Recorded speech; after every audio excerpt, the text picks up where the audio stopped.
जय श्री कृष्णा। राधे राधे। भगतजनों, आप सभी का हमारे YouTube चैनल राधे कृष्णा में हार्दिक स्वागत है।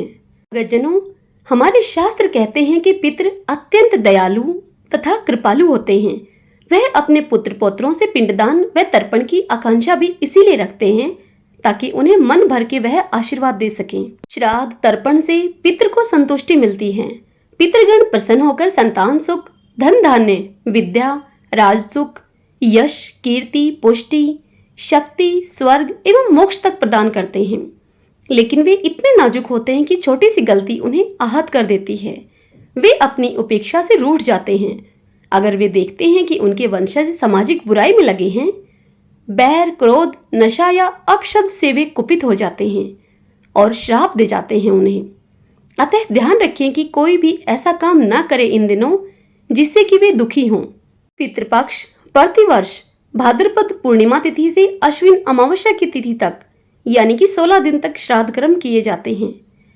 पितरों की प्रसन्नता और उनकी संतुष्टि और तृप्ति के लिए इन दिनों कथा अवश्य सुननी चाहिए। आज वही कथा मैं आपको सुनाने जा रही हूँ। आप इस कथा को प्रतिदिन इन 16 दिनों तक अवश्य सुनिए, जिससे कि हमारे पितरों को तृप्ति हो, उन्हें संतुष्टि मिले और वह प्रसन्न हो हम पर। आज के इस वीडियो में मैं आपको पितृपक्ष में सुनी जाने वाली जोगे और भोगे की पौराणिक कथा सुनाने जा रही हूँ। पितृदेवोभ्याम नमो नमः। पौराणिक कथा के अनुसार जोगे तथा भोगे दो भाई थे। दोनों अलग अलग रहते थे। जोगे धनी था और भोगे निर्धन था।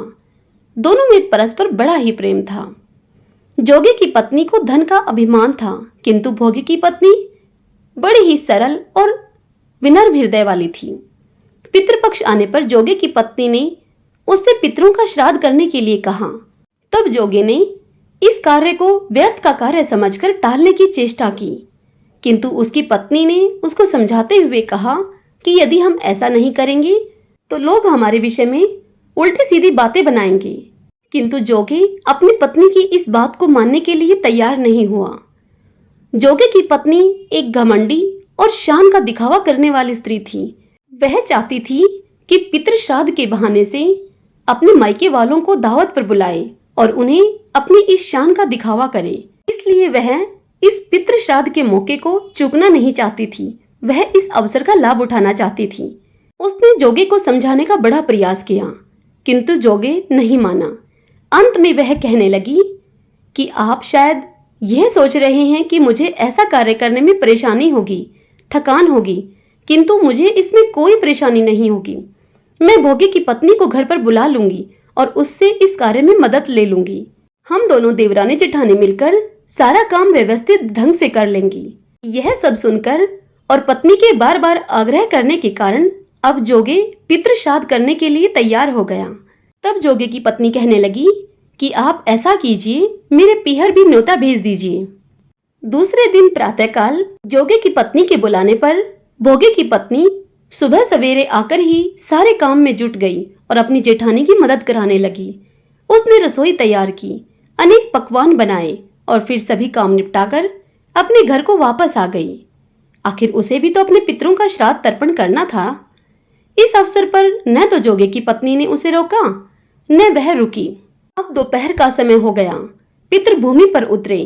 जोगे भोगे के पितर पहले जोगे के यहाँ गए तो क्या देखते हैं, उसके ससुराल वाले वहां भोजन पर जुटे हुए हैं।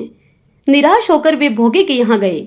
वहां जाकर पितरों ने देखा कि वहां पितरों के नाम पर अगियारी दी जा रही थी। पितरों ने उसकी राख चाटी और भूखे ही नदी के तट पर जा बैठे। थोड़ी ही देर बाद सभी पितर अपने पुत्र पौत्रों के यहाँ से श्राद्ध ग्रहण करके उसी नदी के किनारे पर इकट्ठे हो गए और अपने अपने यहाँ के श्राद्धों की बड़ाई करने लगे। जोगे भोगे के पितरों ने भी अपनी आप बीती उन्हें सुनाई। फिर वे सब सोचने लगे कि अगर भोगे समर्थ होता तो शायद उन्हें भूखा न रहना पड़ता, मगर भोगे के घर में तो 2 जून की रोटी भी खाने को नहीं थी। यही सब बात सोचकर जोगे भोगे के पितरों को भोगे पर बड़ी दया आई। अचानक वे नाच नाच कर गाने लगे, भोगे के घर धन हो जाए, भोगे के घर धन हो जाए, भोगे के घर धन हो जाए। इस प्रकार वह नाच नाच कर गाने लगे। अब सांझ का समय हो गया था।